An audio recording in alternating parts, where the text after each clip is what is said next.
शिव और गंगा की कथा भारतीय पौराणिक कथाओं में अत्यंत महत्वपूर्ण स्थान रखती है, जो शक्ति, अहंकार, धैर्य और संतुलन का अद्भुत उदाहरण प्रस्तुत करती है। यह कथा राजा सगर के 60,000 पुत्रों के मोक्ष से जुड़ी है, जिनकी आत्माएं कपिल मुनि के श्राप के कारण मुक्त नहीं हो सकीं, क्योंकि उनका विधि पूर्वक अंतिम संस्कार नहीं हुआ था। राजा सगर ने एक यज्ञ किया था, जिसमें उनका यज्ञीय घोड़ा लुप्त हो गया था, और खोजते खोजते उनके पुत्र कपिल मुनि के आश्रम तक जा पहुंचे, जहां उन्होंने बिना सोचे समझे मुनि पर चोरी का आरोप लगा दिया। ध्यानमग्न कपिल मुनि का जब ध्यान भंग हुआ, तो उन्होंने क्रोधवश सभी 60,000 राजकुमारों को भस्म कर दिया, जिससे उनकी आत्माएं मुक्त नहीं हो पाईं। जब यह बात राजा सगर को पता चली, तो वे दुखी हुए, लेकिन इस समस्या का हल खोजे बिना ही उनकी मृत्यु हो गई। कई पीढ़ियों के बाद उनके वंशज राजा भागीरथ ने यह संकल्प लिया कि वे अपने पूर्वजों की आत्माओं को मोक्ष दिलाएंगे। इसके लिए उन्होंने हजारों वर्षों तक कठिन तपस्या की और अंततः भगवान ब्रह्मा प्रसन्न हुए। ब्रह्मा ने उन्हें वरदान दिया कि गंगा पृथ्वी पर अवतरित होकर उनके पूर्वजों का उद्धार करेंगी।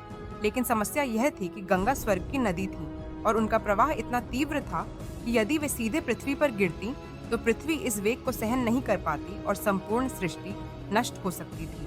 तब ब्रह्मा जी ने राजा भागीरथ को भगवान शिव की शरण में जाने की सलाह दी, क्योंकि केवल शिव ही गंगा के वेग को नियंत्रित करने की शक्ति रखते थे। राजा भागीरथ ने पुनः कठोर तपस्या की और भगवान शिव को प्रसन्न किया। शिव जी ने उनकी प्रार्थना स्वीकार की और गंगा को अपनी जटाओं में समाहित करने का निश्चय किया।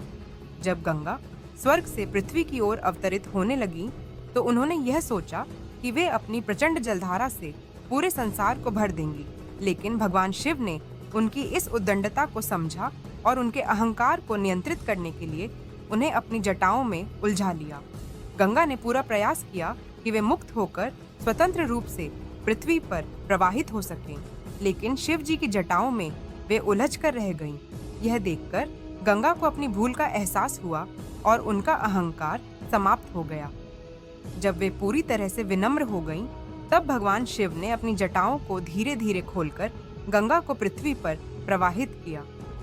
अब गंगा का प्रवाह नियंत्रित था और वे धीरे धीरे पृथ्वी के विभिन्न क्षेत्रों में प्रवाहित होने लगी। राजा भागीरथ गंगा के पीछे पीछे चलते रहे और गंगा उनकी राह का अनुसरण करती रहीं। इस तरह वे अंततः उस स्थान पर पहुंची जहां राजा सगर के 60,000 पुत्रों की आत्माएं मोक्ष प्राप्त करने के लिए प्रतीक्षारत थीं। जैसे ही गंगा का पवित्र जल उन पर पड़ा, उनकी आत्माएं मुक्त हो गईं और स्वर्ग चली गईं। इस प्रकार गंगा का पृथ्वी पर अवतरण केवल राजा सगर के पुत्रों को मोक्ष प्रदान करने के लिए ही नहीं, बल्कि समस्त मानवता के लिए भी हुआ, जिससे यह पवित्र नदी अनादिकाल से ही मोक्षदायिनी मानी जाती है। इस कथा से हमें कई महत्वपूर्ण शिक्षाएं प्राप्त होती हैं। पहली यह कि शक्ति का अहंकार अंततः विनाश का कारण बनता है, जैसा कि गंगा के साथ हुआ, जब वे अपनी प्रचंडता के कारण अनकंट्रोल्ड रूप से बहना चाहती थीं, लेकिन शिव जी ने उन्हें नियंत्रित किया।